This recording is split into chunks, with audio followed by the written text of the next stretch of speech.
Support comes from ServiceNow. We're for people doing the creative work they actually want to do. That's why this ad was written and read by a real person and not AI. You know what people don't want to do? Boring, busy work. Now with AI agents built into the ServiceNow platform, you can automate millions of repetitive tasks in every corner of your business, IT, HR, and more, so your people can focus on the work that they want to do. That's putting AI agents to work for people. It's your turn. Visit servicenow.com. This episode is brought to you by Progressive Commercial Insurance. Business owners, meet Progressive Insurance.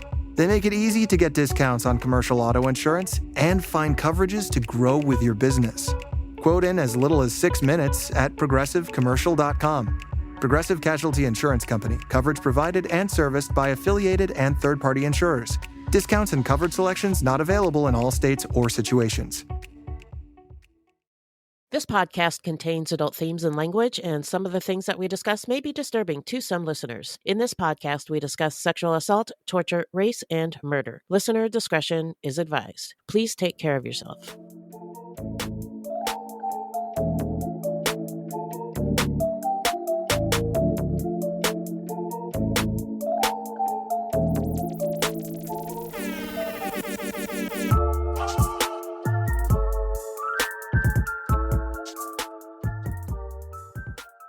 We're going to get into Alonzo Robinson's early life. What do you got for us, Beth? It's been reported that Alonzo Robinson was born into poverty in 1895 in Cleveland, Mississippi. Nothing else is really known about his childhood. Robinson grew to be 6'4" and 240 pounds, so he was a big guy.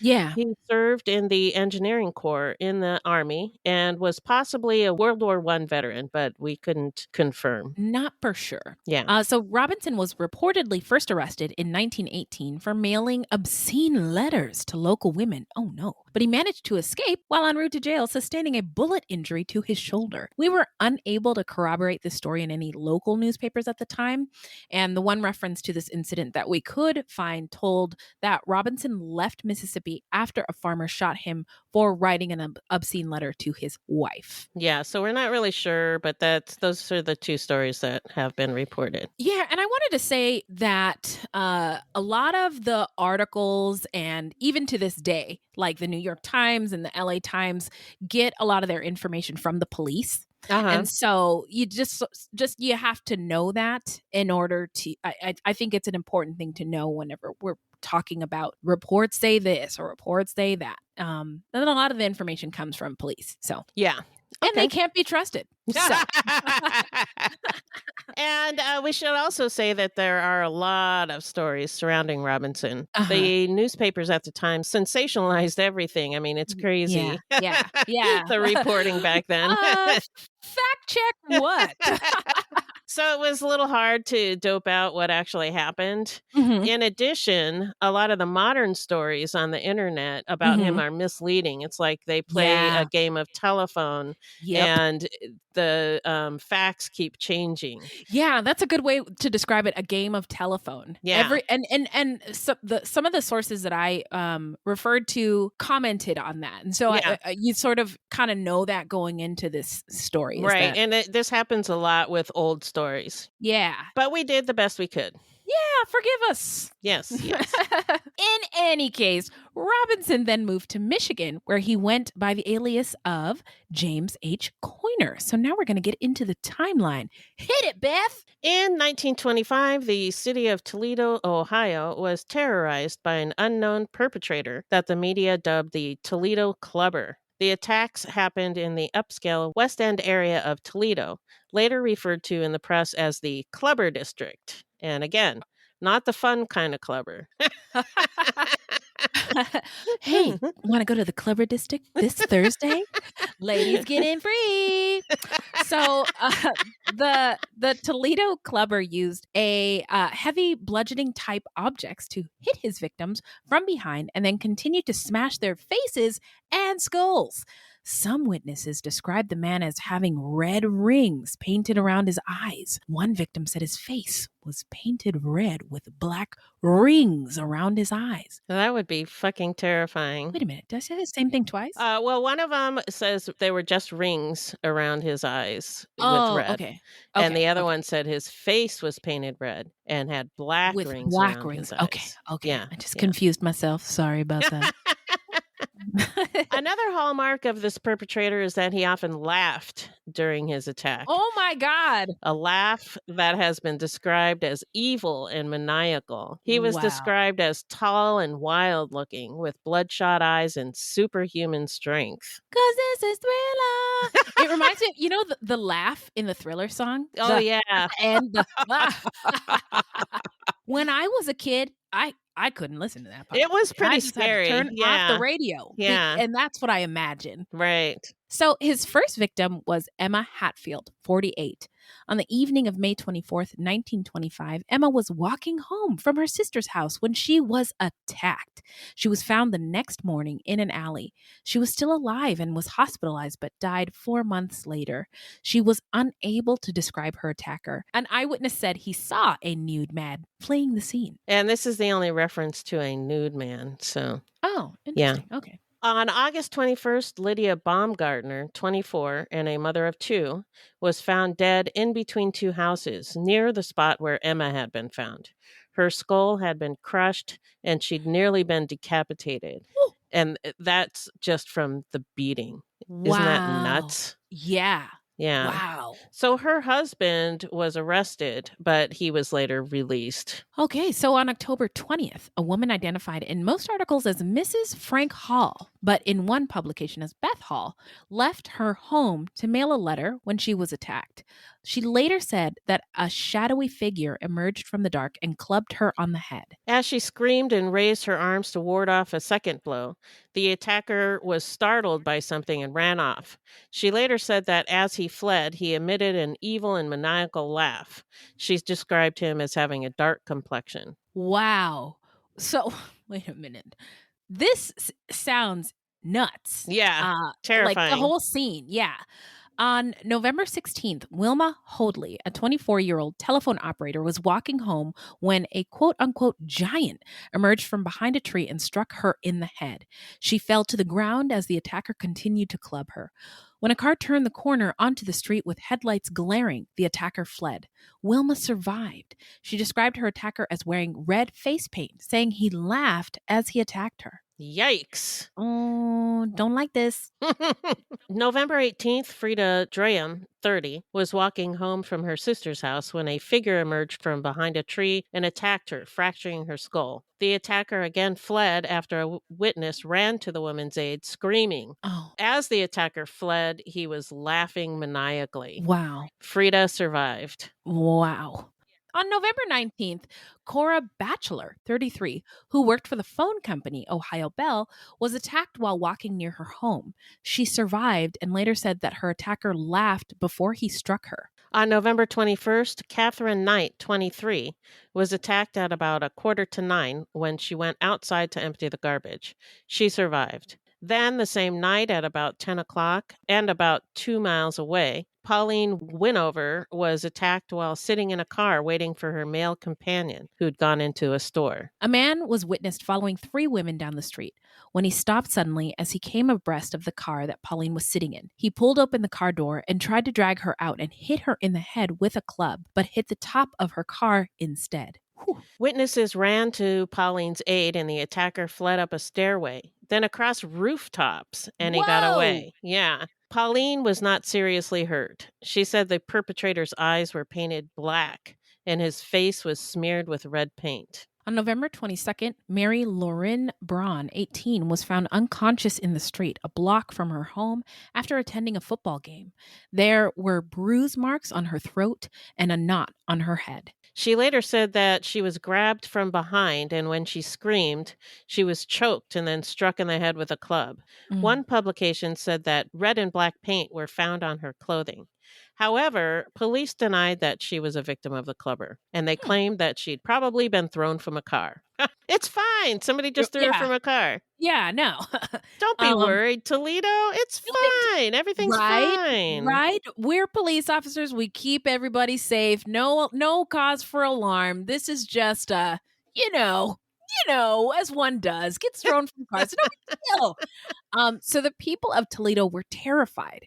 The American Legion put 1,000 ex-servicemen on the streets to patrol the city. Escorts, which included Boy Scouts working in pairs, were provided to women who were now afraid to walk alone at night. High school boys working in groups of 10 also patrolled the streets and provided escort services. Police women walked the streets wearing hats lined with steel. Wow. As backup followed them discreetly behind, hoping to lure out the attacker. Hats lined with steel. Yeah. I don't think I've ever heard of anything like that before in my life. A man was shot as he approached a home. He had the wrong address. Luckily, the bullet just grazed him and he wasn't seriously hurt. Another man was almost killed when police were pursuing a suspect. The press published theories on who the man was, one of the most prevalent being that he was a quote-unquote madman who escaped the Toledo Insane Asylum. A profile of the clubber claimed that he was a giant man of superhuman strength and that he was beast-like with fiery eyes. Way to terrify the populace. Seriously. Yeah. And to put it on people who were getting mental health treatment in an asylum, because we don't have asylums anymore or Right. many mental health institutions. And part of me wonders if this kind of propaganda and reporting had something to do with it. You know what I mean? Yeah. I mean, I don't know. I don't know either. But yeah. Putting it out there. I'm curious. So women stopped going out after dark if they could help it. Businessmen complained that the clubber was ruining business. How dare he? Police denied many of the women's stories. Of course they did. They can't even serve on juries, for God's sakes, claiming they were hysterical. Oh my God, I hate that word. It makes my blood boil. And imagining things and falling all over the place, bumping their heads. Fuck you. Oh my God. Wow. Many suspects were brought in, but nothing panned out. Tips flooded the police station, but none ended in an arrest or a serious suspect. A drawing was made of the perpetrator, described as a white man with a hooked nose and protruding front teeth, and it's nuts. Wow. It's Oh very my God. cartoonish, and it reminds me of the anti-Semitic propaganda put out by the Nazis during World War II. That's exactly what it sounds like. Already in the span of these women being attacked and hurt, they're blaming crazy women. Yep. They're blaming mentally ill people, and Yep. they're blaming Jewish people. Yeah. So it's they're doing everything but trying to figure out the problem and solve actually it. did this, yeah. Yeah, what the fuck? You guys see what a waste these sons of bitches in uniforms are? So on January 19th, 1926, Mary Handley, age ranges given in reports were from age 42 to 49, was found dead in her neighbor's yard, gagged with her own torn clothing and her head smashed in. It was believed that she was clubbed on the sidewalk in front of her home and then dragged in between the houses.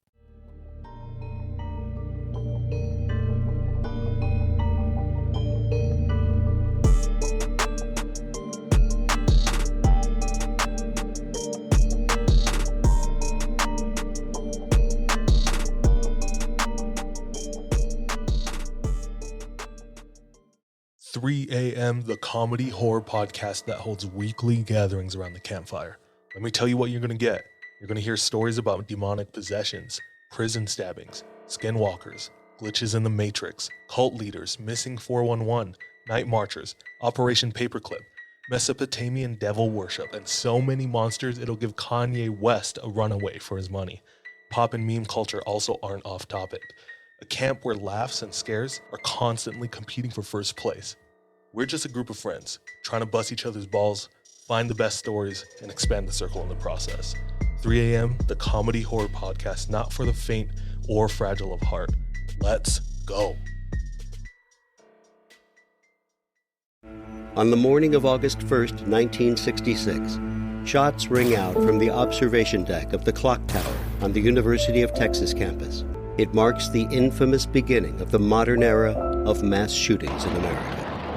You're listening to Stop the Killing podcast. Join us as we take you behind the crime scene tape to explain global mass shootings and mass attacks. I'm Sarah Ferris, but more importantly, this is Catherine Schweit, the former head of the FBI's active shooter program. I spent 5 years as the FBI's top executive looking for answers to the mass shooting crisis. I've been at the shooting scenes, I've traced heroic acts of bravery, and I've sat silently and listened to the heart-wrenching stories from survivors. Amongst this horror, there is hope. We all hold the key to stop the killing. You just need to know how to unlock the door. Download Stop the Killing and be part of the solution. Search Stop the Killing on Apple, Spotify, and all the usual suspects. On the evening of October 26, 1926, Lily Croy, a school teacher, left the University of Ohio, where she was taking classes, to walk home. At about 1:30 a.m., her body was found under the fire escape of a public school. She'd been hit in the head at least 3 times, crushing her skull. Her clothes had been cut off, and she'd been criminally assaulted, which was a euphemism at the time for rape. After the murders of Mary Handley and Lily Croy, the clubbings ended. To this day, the case has never been solved. But on May 29, 1928, a 7-year-old girl was kidnapped from her bed. Her body was found having been beaten about the head, strangled, and criminally assaulted. A man named Charles Hope was arrested, and he admitted to the murder and the murder of Lily Croy, but denied being the Toledo Clubber. He was convicted of the little girl's murder, sentenced to death, and executed by electric chair. Ooh. It is likely that Hope was not the Toledo Clubber, as the perpetrator in those cases did not rape the women, just beat them. Oh, he just beat them. Yeah, just beat him. No. It's okay. It's cool. And we're just making the distinction. Yeah. Yeah. So it is probable that the Clubber murders ended with Mary Handley, or Mary Handley may have been murdered by Hope or someone else. In the fall of 1926, some boys came across the body of a white woman in the basement of an empty house in Hammond, Indiana. The body was that of Grace C., who had been taken from her grave the previous day. Whoa! Yeah. Police watched the house, and when a man turned up to it, they arrested him. It was Robinson, going by the name of James H. Coiner. Ooh, we see you, Alonzo. So Robinson told police that he, quote, just wanted the woman to look at, unquote. Okay. Well, there's photographs. There's also, the women are 50% of the population, so you look somewhere, they're somewhere around. They're around, yeah. Yeah. He was convicted of grave robbing and sent to the state penitentiary in Indiana on a 10-year sentence. 10 years for grave robbing. Yeah. Whoa. Wow. I wonder if the sentence is still kind of the same to this day. Also, I don't know. I recently heard a podcast, kind of unrelated, about human composting and how it's better for the planet to compost your loved ones instead of cremating them or burying them in a casket. Yeah. Now, I haven't officially looked into it, but I really like the idea. Yeah. Anyway. Yeah. On February 11th, 1927, the skulls of 4 women were found in the attic of a house in Royal Oak, Michigan, near Ferndale, by the children who lived there. Oh. They'd been playing in the attic when they discovered the skulls, wrapped in newspapers at the bottom of a trunk and covered with an army uniform. Holy shit. This happened You're in... like, I wish I was there. Know. Seriously. It would have been the greatest day of my life. But, oh my God. I have an attic and I want to go up there now to see if there's any skulls find up there. any skulls and I can reopen a cold case or something, you know? So braids of bloody hair and a notebook were found with the skulls. The notebook contained a list of prominent women's names from Detroit and Pittsburgh, and phone numbers were penciled in beside them. The word white was written next to some of them. The current occupants were the Wilsons, a black family that had moved in November 1926. It was assumed that the trunk had been left in the attic by the previous occupant, who was Robinson, going by James Coiner. Oh, now many modern articles claim that around this time, right about that time, headless bodies began popping up all over town. But that's not true. Oh, it's not true. There were some body parts that were found, but they were of two men, and that crime was solved. So, But on February 11th, 1927, the torso of a woman was found on the banks of the St. Joseph's River in South Bend, Indiana. It was speculated that she could have been in the water for as long as 6 months. oh my God. Yeah. Officials thought the body could have been thrown into the river further upstream from one of several towns in Michigan or Indiana. Now, I should also say that around, I don't know if there's a university around here, but medical students and buying cadavers was expensive. Mhm. And so I think people did at around this time rob graves for medical purposes Yeah. and that kind of thing. So I There were that just came cases to my of that. mind. Yeah. Yeah.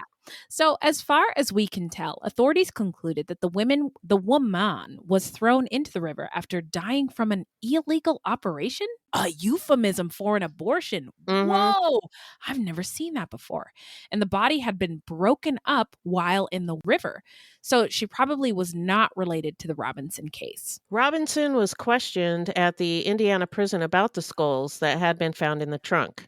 He denied any connection to them. He allegedly said, quote, "I could tell you a lot of things you'd like to know, a lot of things about murder and murderers, but I'll die first." Unquote. Whoa, bruh. Existing evidence was insufficient to support a murder charge. But the bodies were in his trunk, though. So The skulls. the skulls. Okay. Yeah, okay. yeah. And Okay. it's my opinion they're probably from a graves, but I don't really know. Oh, okay. At this time, right about that time, the idea was floated around that maybe Robinson was the Toledo Clubber. Newspapers reported that he told officers he was living in Toledo at the time and that he fit the description of being a large man. The funny thing is that the description at the time of the attacks was that of a white man with a hooked nose. Oh, we're just going to change our bad guy. Yeah, Don't worry yeah. about it. Don't worry about the it. details. Yeah. Don't worry your pretty little Yeah, head. yeah. It's fine. It's fine. We didn't see any articles saying it was a black man, and just one victim said that he had a dark complexion. And when people back then said dark complexion, they weren't talking about black people. Really? I don't think so. I think they were talking Oh. about, maybe Italians or Oh, maybe okay. Latinx people. Yeah. But Oh. I think if the person was black, they would have They said would have said Negro. colored or Negro. Yeah, Yeah, yep. you're right. You're Yeah. right. Thank you, friend. But suddenly now newspapers were reporting that the description was that of a Negro. Well, it's easier to sell Yeah. newspapers Yeah, that way, and, especially you when know, you scare people. yes, right? and let's just And- pin it on the black guy. Let's pin it on the black guy. And let's be honest, because of segregation and all the systems in place in this nation of ours, not a lot of white people know black people other than when they are in service to them. True. So they don't really know them as human beings, True. and especially at this time. Yeah. So it's scary if you're the unknown might be Right. doing something scary. So Yeah. the newspapers even back then capitalize on people's fears. Yeah. But this idea that he might be the Toledo Clubber did not seem to go anywhere. Paroled in July of 1934, Robinson, as James Coiner, returned to Cleveland, Mississippi. There, he again began writing and sending obscene letters to women. On December 9th, 1934, 10-year-old Merlene Turner, after spending the night at her grandparents' house, returned home to find that her parents had been murdered, and she ran to a neighbor's house for help. The killer had used a hammer to beat Aurelius B. Turner and his wife to death. Mr. Turner had been shot in the head with a .38. Aurelius Jr., their 4-year-old son, had been hit over the head and knocked unconscious, but he survived. Their 2-year-old son, Jimmy, was left in his crib unharmed. Mrs. Turner had also been disemboweled. She was Whoa! pregnant, and the fetus had been removed and placed on the bed next to her. Oh my God. Her lower body had been mutilated with chunks of flesh sliced off and taken away by the killer. Oh my God. That is horrifying. Yeah. maybe I should save it for my takeaways, but disemboweled is one of my favorite words in the English language. I'm sorry. I'm sorry. It just is. Now, initially, a man named Rufus Lee Roy was arrested in connection to the murders. He was later released, though. So now we're going to get into the investigation and the arrest. What, Beth? A postal inspector was in Cleveland investigating the obscene letters postmarked from Cleveland, some of which were threatening. Women in both Cleveland and Indianapolis had been receiving these letters. The inspector believed that the perpetrator was a Cleveland resident who was getting the names of prominent women in Indianapolis from the Indianapolis newspaper. This was due to the fact that one of the letters had been sent to a woman whose address had been misprinted in the paper, and the perpetrator had used that same incorrect address. After the Turner murders, a woman in Cleveland received an obscene letter, but this one was a little different. The writer claimed that he had killed the Turners and then said, quote, "You're next," unquote. Uh-oh. Ooh, that'd be terrifying. That is terrifying. Have you been watching The Watcher? Yes. Yeah. Ooh, yeah, that's what everyone's doing. So the inspector learned that a James Coiner subscribed to the Indianapolis paper, which was being delivered to a post office box in Shaw, Mississippi. And officers were waiting for him when he came to get his mail on January 12th, 1935. He at first resisted until one of the officers punched him in the face. Problem solved. Yeah. A search of his pockets revealed a .38 pistol, a pocket watch, 3 obscene letters, and a piece of jerky in an envelope. When officers searched his room at his mother's house where he was staying, they found 52 more obscene Wait a minute. letters. Alonzo wrote the other 52. This guy really liked obscene letters. Really liked them. Wow.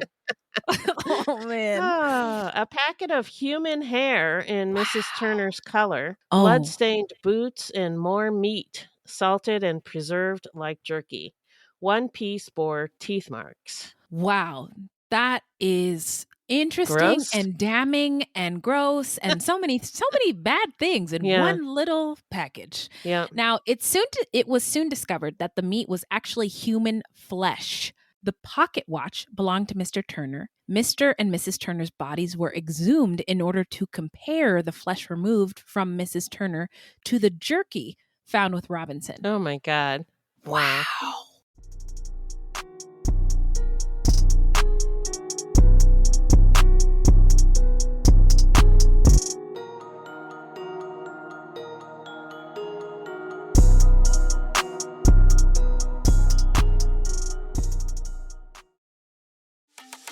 This episode is brought to you by Pluto TV.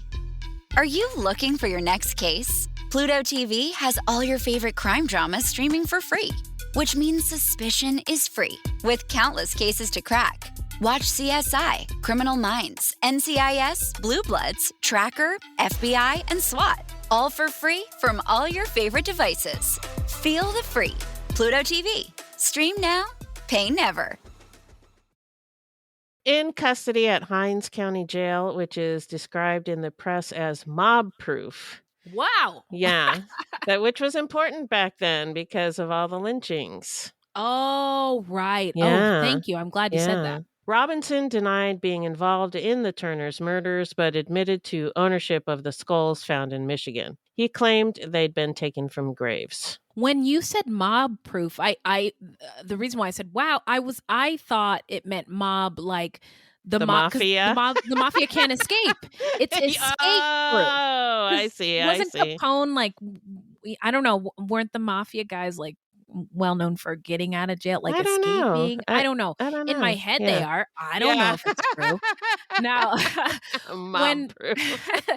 when police threatened to charge his mother in the crimes as well, Robinson confessed. When asked why he killed the Turners, he said, quote, "I just had the impulse to kill somebody," unquote.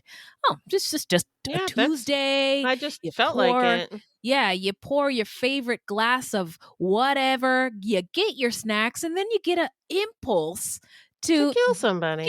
No big deal. So he said he cut the flesh off of Mrs. Turner because he, quote, wanted to see how it would feel, unquote. Okay. Okay.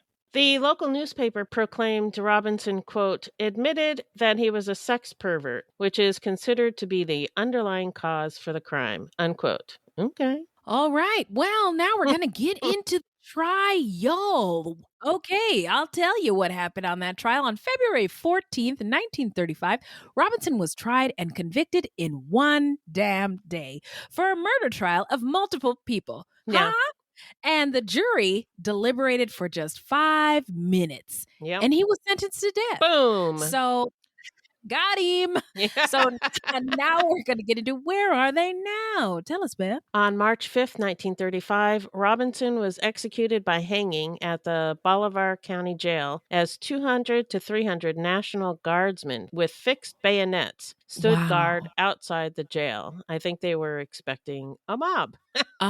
Okay. And apparently the gallows was located on the roof of the jail. Wow. Yeah. Now we're going to get into our takeaways and what we think made him snap. What do you got, Beth? Well, obviously this guy had issues.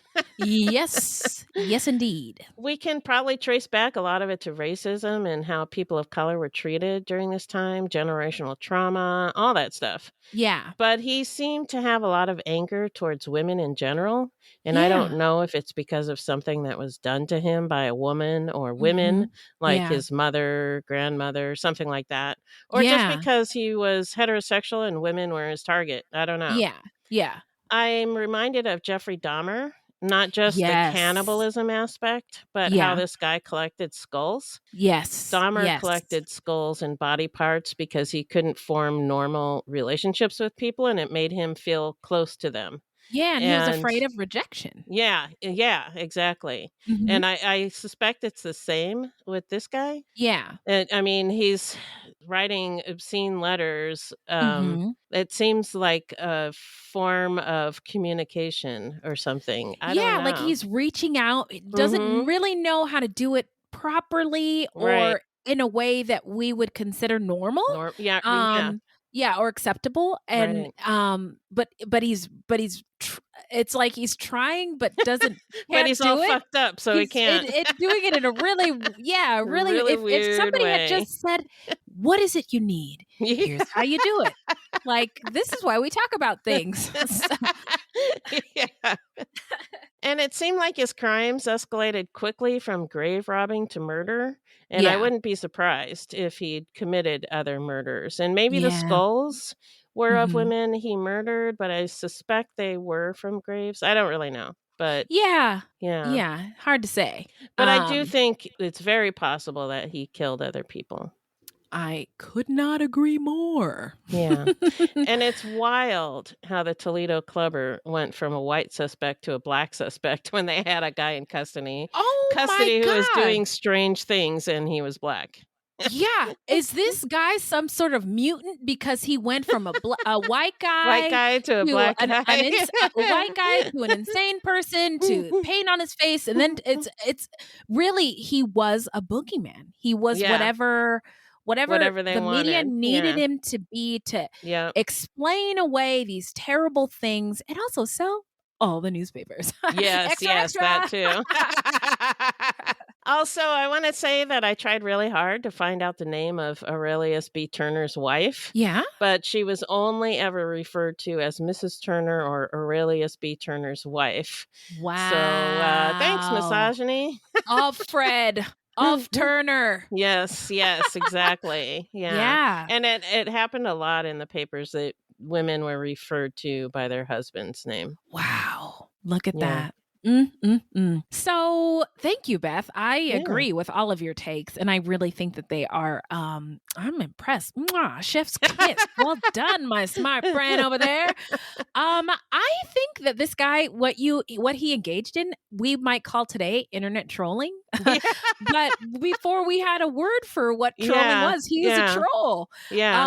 And trolls, I mean, now that I say this out loud, when you think about it, trolls are really like lonely people on the internet under bridges who are angry and looking for something, right? They want you to engage with them. They want you to react to their really comments or point. whatever, right? Yeah. And I think that just kind of links up with your point about him wanting Connection. some sort of Yeah. connection. Yeah. And I just had to say, if I haven't made it clear how baffled I am about glorifying the Roaring 20s, we just barely scratched the surface, but it wasn't the Roaring 20s It for wasn't everybody. great for a lot of it was a people. really Yeah. hard time. The reporting was clearly racist. Yeah. And also, why isn't there a movie about this guy? Why isn't there more articles about this guy that aren't Hello! bullshit? Yeah. Yeah. And his victims. This case is so interesting Yeah. and captivating. And he robbed graves. He's Yeah. trolling newspapers. He's cutting people's heads off. What? Yeah. And oh wait, I know why. It starts with an R and ends with Yeah. an A. Yeah. Yeah. Also, this guy is super guilty. Yeah. And the victims and their families deserve justice, whatever that looks like, right? But the trial, conviction, and the sentencing happening so quick are Yeah. troubling only because it happened to so many BIPOC people who were not guilty. Yes, Like yes. we talked about the lynchings in the Yeah. episode.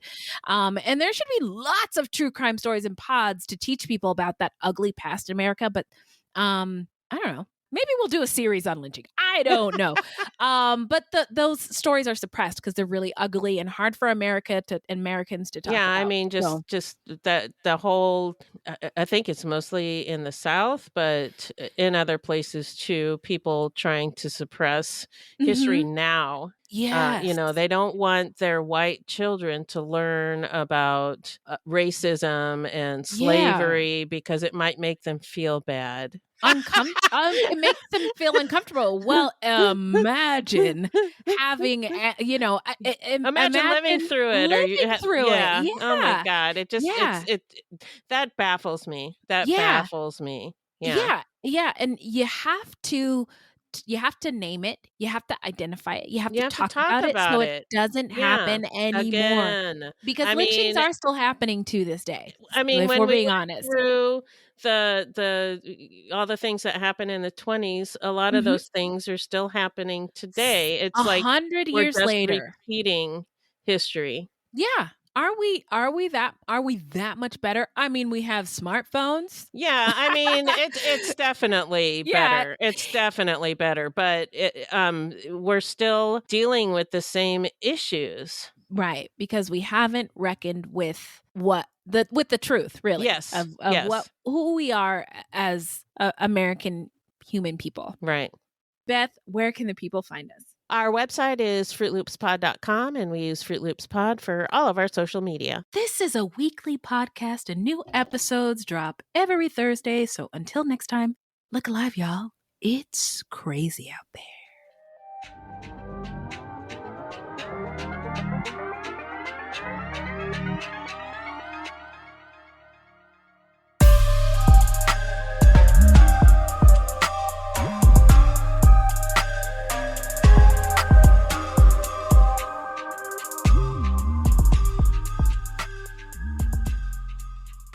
My name is Bill Huffman, and I am a former Cleveland news producer, and I am now the host of the podcast, Who Killed?